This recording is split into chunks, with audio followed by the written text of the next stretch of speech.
Hello, my name is Constantine and I'm an Orthodox Christian, and my talk today is about the efficacy of apostolic tradition and the proof of it. My talk is also aimed at Protestant scholarship. Protestant scholarship has a long history of denying apostolic succession and apostolic authority, and the issue is conflated with issues with the Roman Church and the Protestant Reformation. And I advocate that you just drop both of those arguments. Those are arguments of men. What I'm going to show you today hasn't been seen before, and you're not going to like it if you're a dyed-in-the-wool Protestant and you believe that the ancient church was corrupt by paganism. The pagan corruption of the ancient church is something that is asserted but never proven. And the understanding of the ancient church is slanted in Protestant study because of what you've inherited. You've inherited a viewpoint. Now, hopefully this will help you understand something more about the ancient church. The Orthodox Church is the ancient church, and it is still here. And it's not going to go anywhere. It's going to be here until it's time for it to be claimed, until the bride is claimed. Now, let's just get back to my point here, because otherwise I'm just going to upset everybody. What's in front of you is an Egyptian wine chalice. Now, it's called lotiform because of the shape of the cup. I think it's an interesting cup, mainly because most of you at home have drank out of something that is shaped like this. Most of people are going to look at the beautiful blue color and the carvings on the cup, the relief carvings on the cup, and all of that's very interesting. But let's go a little bit deeper. Why is this cup still around today? Why do you see this? You see desserts and stuff served in this. You still see wine served in this type of cup. And the reason is because of the shape. Let's look at that. This is what I want you to concentrate on all through the talk, is the shape of the cup. Because the shape informs what it is. This cup is designed to be used by one hand. One person drinks from this cup at a time. That means that they reach through and they take the cup with one hand and then they drink from it and they set it on the table. Nothing could be more obvious, right? Well, that's true. Let's look at the design language. How long has it been around? You see that date? That's pretty old. That's right around the time of Moses, perhaps. There's a lot of slop in these dates, by the way, just because these things are very difficult to date properly. I think that the scholarship they're taking the best shot they can, though, and it's pretty reliable. And it's also reliable to say that Moses would have known what this was. And anyone following Moses probably would have seen something similar. So that's a pagan wine cup. And if you don't know what I'm talking about by this point, I'm talking about the supposed infiltration of paganism into the Eucharist. Now, this is a proper Roman wine cup, and it's Roman through and through in design. This thing looks like a soldier's helmet. If you look at these rings and these little lamb ear shapes, you see that they're on both sides. And what this is for one person's hand to go into, and you can see where the finger and the thumb go, and you can lift this up with one hand and you can pass it and the other person can take it. Or, if you chose, the features are set up so that you can put your hands underneath and lift it, and the other person can take the cup by putting their hand in the rings. Why is this important? Because this is a communal wine drinking cup. It was used for ceremonial purposes, perhaps in some religious worship services. Very little is known about what they actually did. But I can tell you that they were really worried about dropping the cup and spilling the wine. They didn't want to do either one of those things.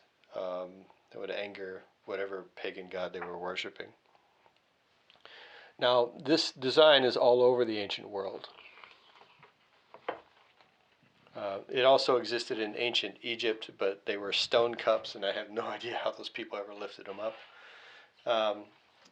But this is one that is influenced by Greek design.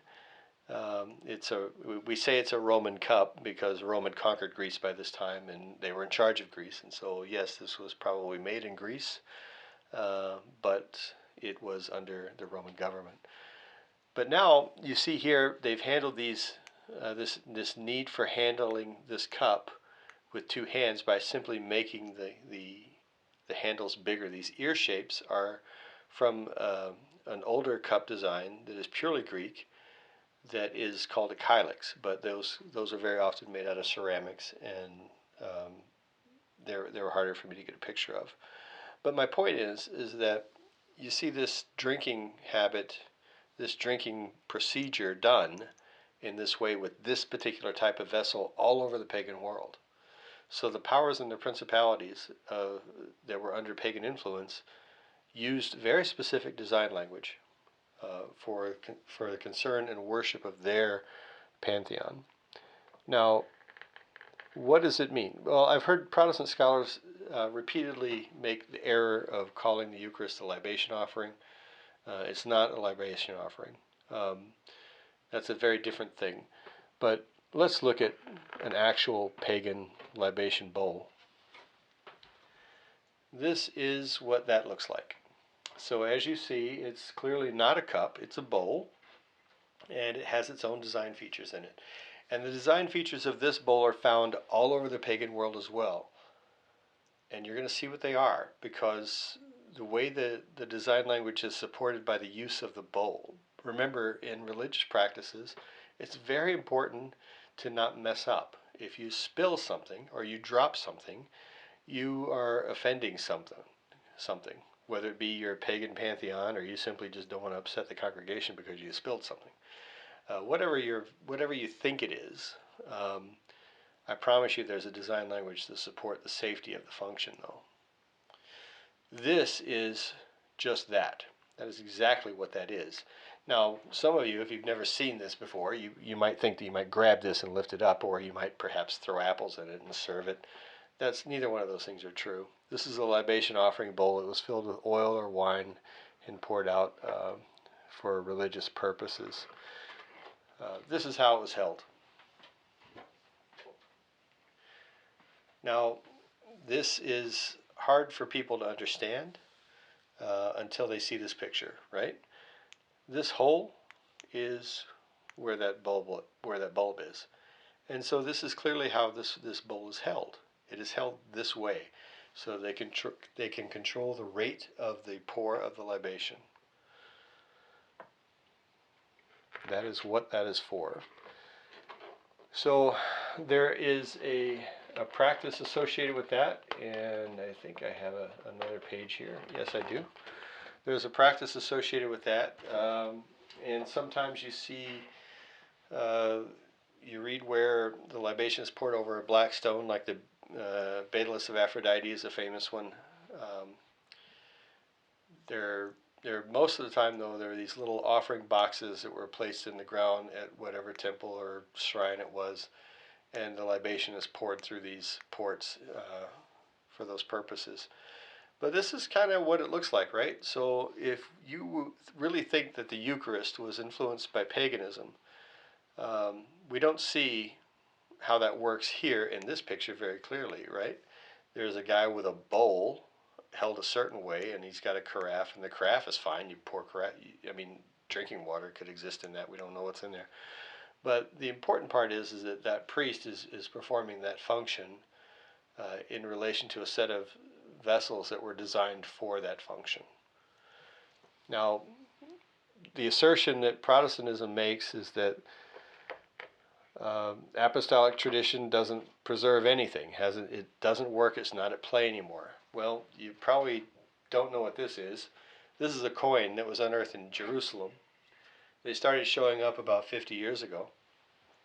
And they're astounding, really, because we know so little about what's in the Second Temple in terms of its vessels. We can imagine what they were, but we don't have any surviving examples of Second Temple vessels. We just don't have them.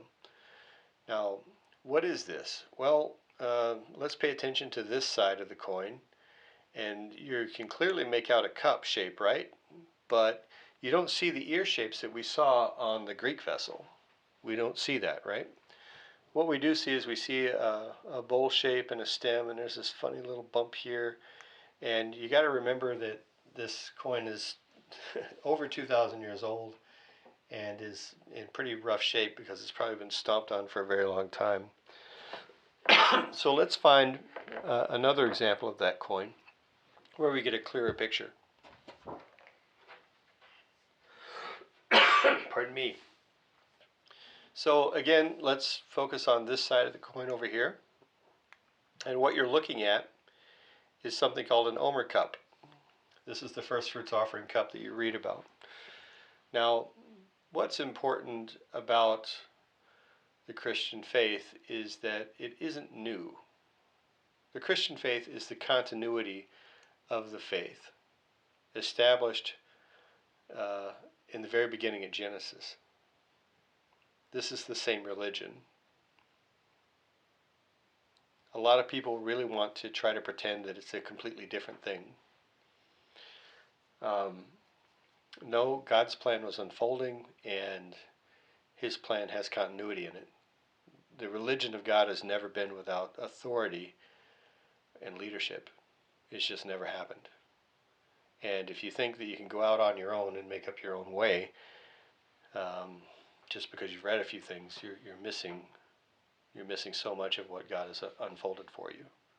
And that's what I'm trying to show you here. This cup is important. This little feature that you see here is called a node, and that node is indicative of how that cup is used. So as the grain offering is brought forward, if you can imagine someone brings up a basket that's got grain in it, and the priest would take the cup and hold it by that node and scoop into the basket with a lot of control, really, and then level off that cup to take the measurement of the Omer and then pour that into the coffer of the temple. That's what that was used for. Now, whatever you might think, the design of that was very specific, and it had a very specific function. It was for the control of that vessel. And we've seen with the pagan vessels, they had control issues too, right? They wanted to be able to control what was going on with the cup as well. But the difference is that this design language was established in the Sinai. This design language happened when Moses was taken to heaven and shown things and given instructions by God to make things after the pattern seen in heaven for the tabernacle and the utensils in it. So the idea that there was going to be some kind of drift in this design language is an absolute no-no. And this is the only image we have of this cup. Or is it? Well, these coins are all over the place, really. I say that, but you can buy copies of them. But there's only about 600 of them in existence as far as I understand today. This is the clearest image I could get of it. This coin probably didn't see a lot of circulation at all. And the mint that it came from was probably using a new die because it's pretty clean when it was struck. So again, what you see here is a cup with a nice base on it, and then you've got this node shape, and then this bowl on top of the cup, existing on top of the cup. And what do you think I want you to realize with this? What's important about that? Well, take yourself out of the book for a minute and put yourself in the temple. Who worshipped in the temple? Did any of the apostles worship in the temple? Oh yes, they did. They would have seen this cup. They would have known exactly what that was. They would have known how it was used. They would have known why it was the way it was. They would have known that God decreed that the design be made after the pattern in heaven. So when Bezalel made that cup, chances are, when the cup wore out or broke, there's a very, very good reason to believe that when a new cup was made, that it followed the design of the old one. And if you understand the height of the Second Temple as being a very, very busy place, you could easily see where there would be 3 or 4 or 5 or 8 or 10 of these priests that would serve in the temple that would take these types of offerings. And so there might have been half a dozen or so of these cups in existence, possibly. But we just don't know. Because when the Second Temple fell, they were all taken. And this image that you see did not surface until your lifetime. It surfaced in your lifetime. So meaning that it blinked out of existence for all that time. Or did it?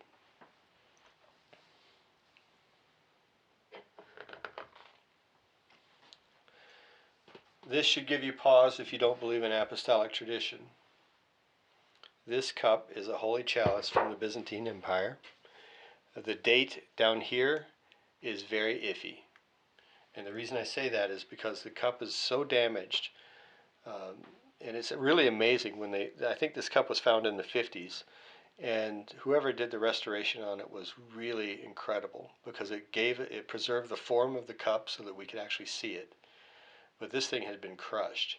And I believe it to be older because of the type of writing that's on there. But I'm not an expert, so I could be wrong. But it doesn't matter. What's important is that this is happening after the fall of the Second Temple. And the memory of that cup is gone everywhere but in the church.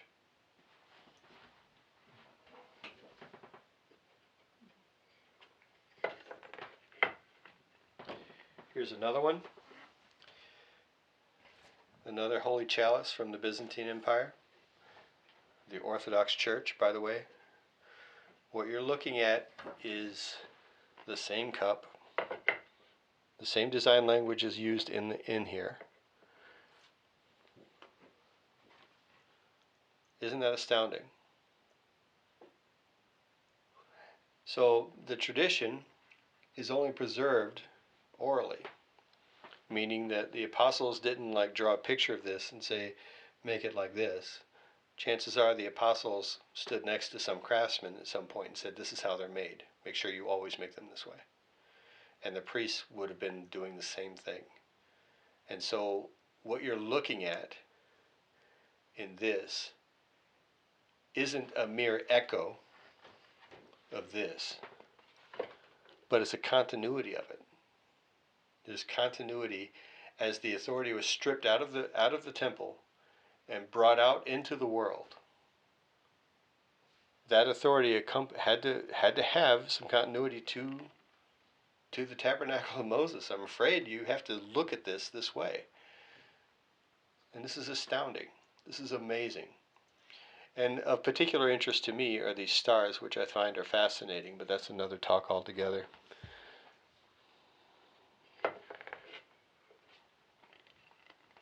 Let's fast forward to 1677. This is going to upset many of you Protestant types because it's a golden vessel, and it's not playing about what it is. It's full of gemstones and very good ones at that, and it's also full of something called enamel work. So this is the icon of Christ that you see here, and all of these minor colors all through here. All of that is glass enamel. It's very, very hard to do on a compound surface like this reliably. So the craftsmanship that went into this is astounding. You see the Nelio inlay at the top, and I want you to really understand something. This too was a golden cup. This cup was a golden cup. And the use of precious metals has been very, very common throughout the ancient church because they were very, very serious about what they're doing. And there's nothing wrong with being serious about your religion. And you see communities that do the very best they can with what they have. And that is exactly the type of devotion and faith that marks the ancient church. And to say that apostolic succession isn't real and apostolic tradition hasn't preserved anything, when you have a date like this and you contrast that to a find like this with that date, you have to pause and you have to think about what you're saying. The design language used in the ancient church is not like the design language used in the surrounding powers and principalities of paganism. They're not the same. There's some other things about all of that you should know, but we'll get to it some other time. So just to finish up and give you the proper spread of things, the design language is in use today in all of the churches. And I chose these cups here because they're one color. They're monochrome colored cups, and so the shape is very, very easy to see. And so you don't have to question it because you're only seeing this in monochrome. I want you to be able to have something to compare it to.